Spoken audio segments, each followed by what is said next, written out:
Hello, fellow human. Hope you guys have a great day, and let's read some r/I don't work here lady stories. To the first one. Karen mistakes me for an employee while on vacation. So, I was at a resort in Punta Cana, Dominican Republic.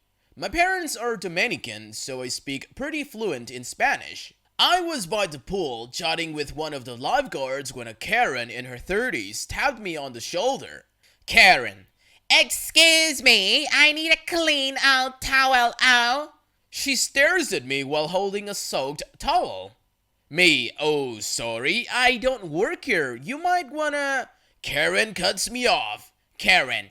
Oh yes you do, I just saw you speaking Spanish. Me, so what? I'm also speak perfect English. Karen. Well, if you're working with tourists, you should speak English. Trying not to seem rude, I point her to the towel station. Karen.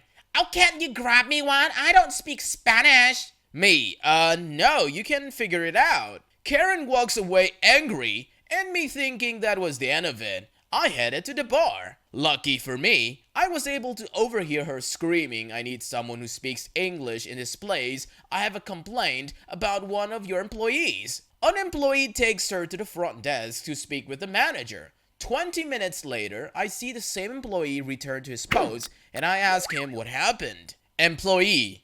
Oh, that crazy lady starts screaming in English, so we took her to the manager. She wanted to get someone fired, but nobody knows who she's talking about. I laughed and told him it was probably me. He laughed and said probably these tourists are crazy. I see. So in order to speak proper Spanish, you just need to add an O to everything? On to the second story. You must work here because you look dirty. Had a I don't work here lady moment yesterday. I'm in HVAC school right now, so I get out mid-afternoon most days. Yesterday, I get a call saying my brand new recliner chair was ready for pickup from the furniture warehouse.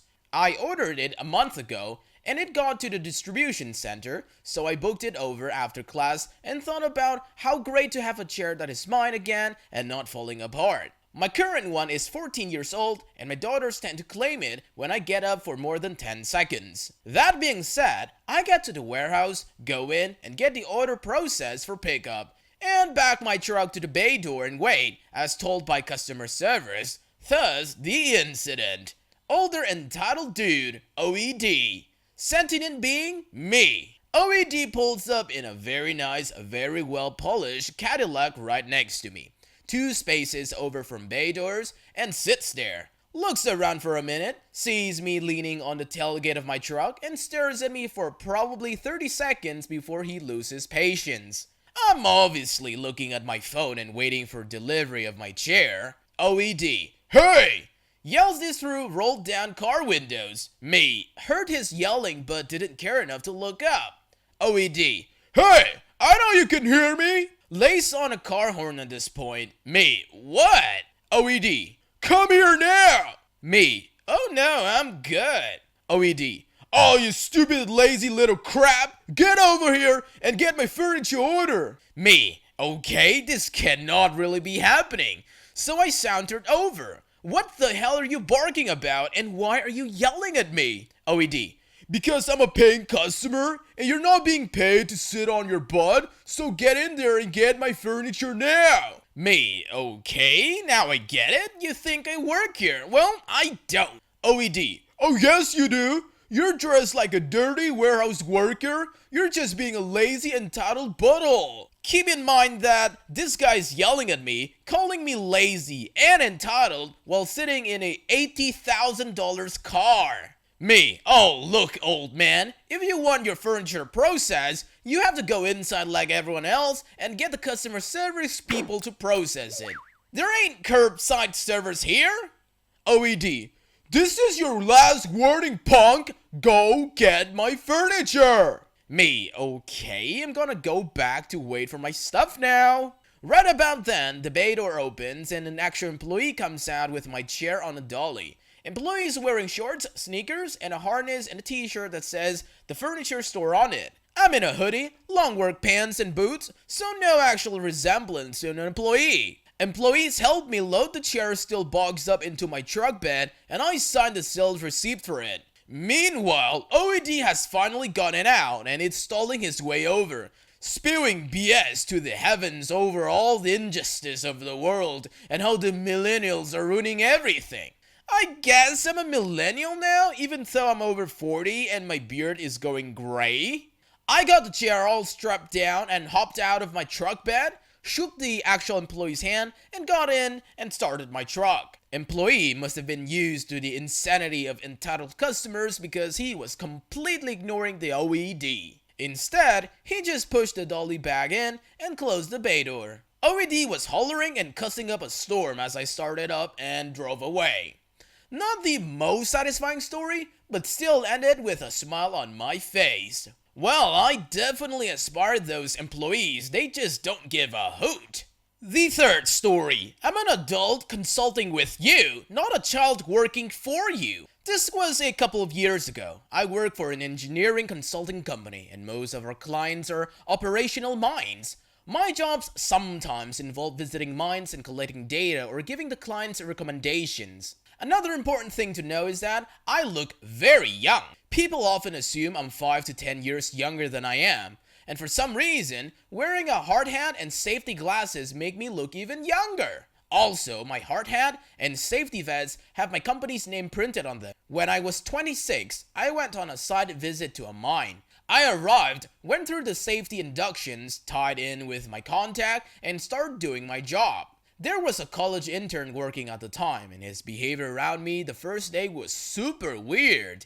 He accidentally took my radio, he accidentally put on a child lock on the door of the car I was riding in, he accidentally moved my work stuff from one area to another. At one point, he asked me if I wanted to be an engineer, which was confusing, considering I was, at that very moment, working as an engineer at this property. I said something like, well, I'm really liking it so far, so yeah, I think I'll stick with it. Later on that day, one of the HR ladies saw me talking to my contact and said something along the lines of, "Oh, a new baby is here. Stop by my office for your paperwork."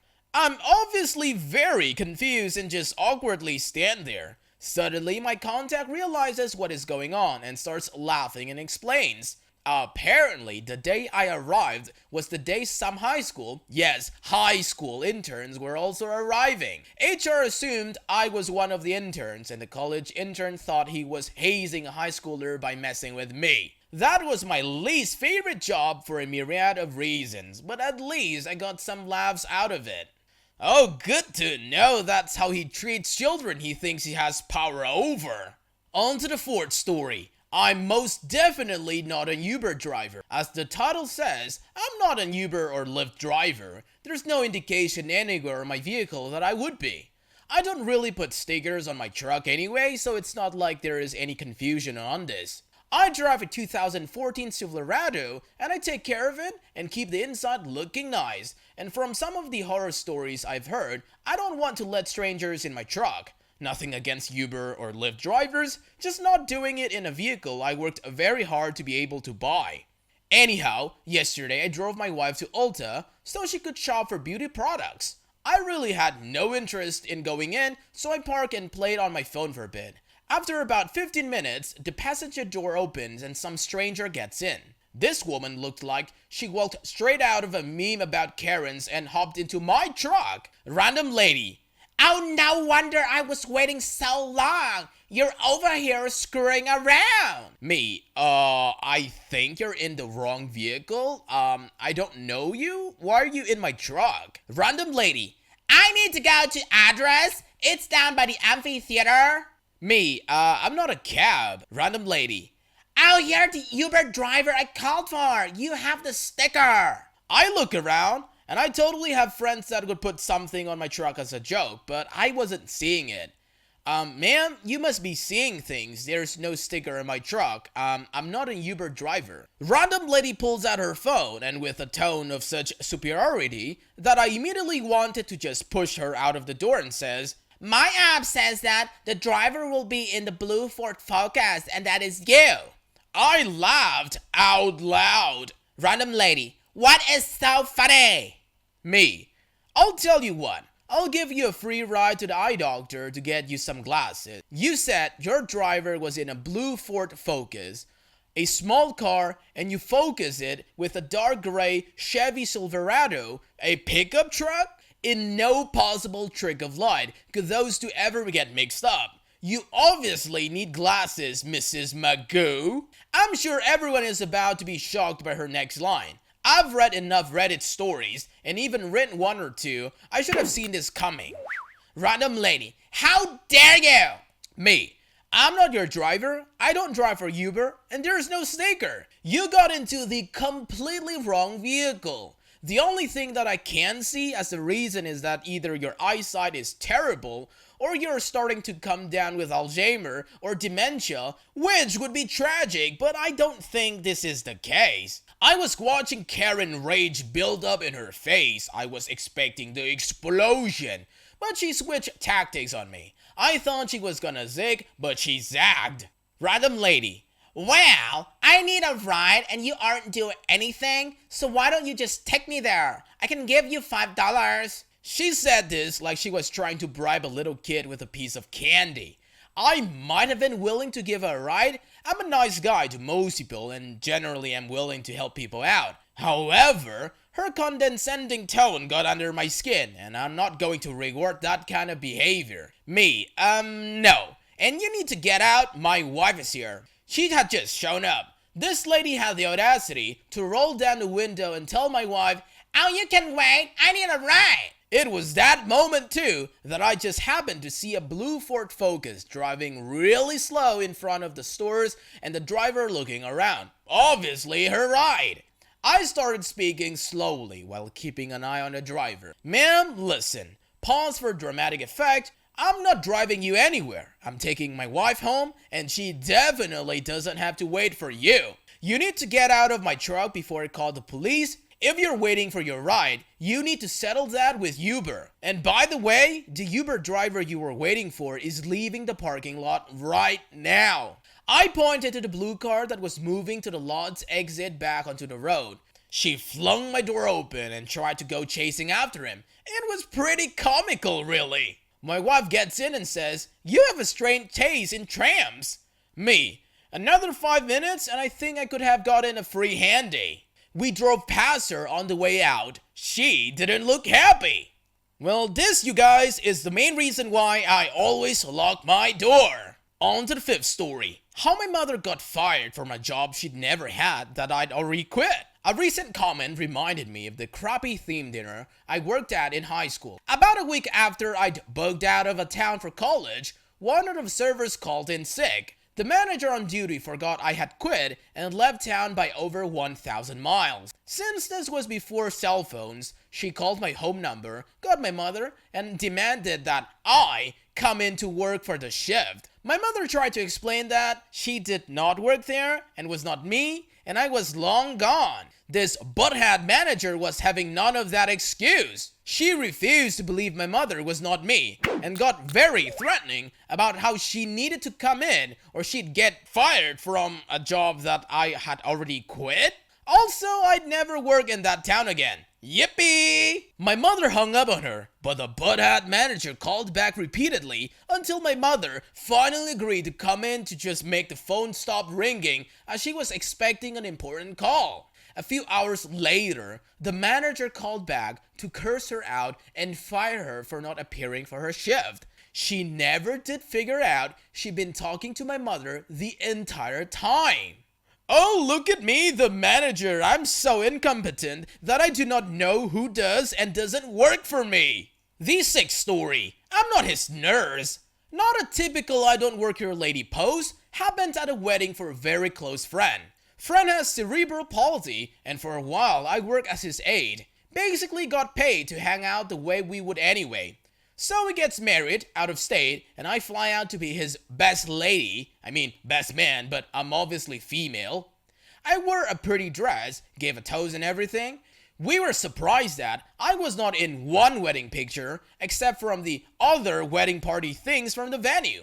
Couldn't figure out why I kept getting shooed by the photographer, etc. until one of the family members made a comment later in that night. Oh, your friend's a nurse, right? That's great. You flew out here for work. Joined by the other nods from family. Everyone thought I was his assistive staff, despite being in the program, giving a toast, etc., and all assumed the title was to hide the fact that he needed help. I want to say when we think of that, we laugh, but it's more of a long sign and reflecting on how much people suck. From my perspective, the saddest part is that they thought that his nurse couldn't also be his very close friend. That's it for today, fellow humans. Thanks for watching. Be sure to leave a like, comment, and subscribe. See you guys next time.